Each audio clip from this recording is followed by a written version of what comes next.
اعوذ باللہ من الشیطان الرجیم بسم اللہ الرحمن الرحیم۔ یہ سورہ الحج کی آیت 12 ہے۔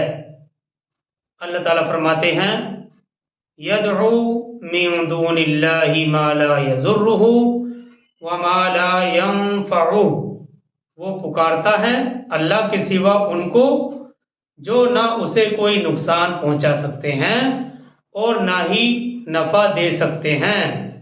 یدعو من دون اللہ ما لا یضرہ وما لا ینفعہ، وہ پکارتا ہے اللہ کے سوا ان کو جو نہ اسے کوئی نقصان پہنچا سکتے ہیں اور نہ ہی نفع دے سکتے ہیں۔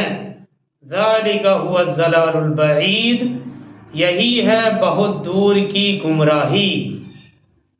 اور اگلی آیت 13 ہے یدعو لمن ضرہ اقرب من نفعہ، وہ پکارتا ہے اس کو جس کا نقصان اس کے نفع سے قریب تر ہے۔ یدعو لمن ضرہ اقرب من نفعہ، وہ پکارتا ہے اس کو جس کا نقصان اس کے نفع سے قریب تر ہے۔ یعنی اگر کوئی شخص اللہ کے سوا کسی اور کو معبود کا درجہ دے کر پکارے گا تو اسے اس کو کچھ نفع تو ملنا ہے نہیں، البتہ اس میں نقصان بہرحال مل کر رہے گا۔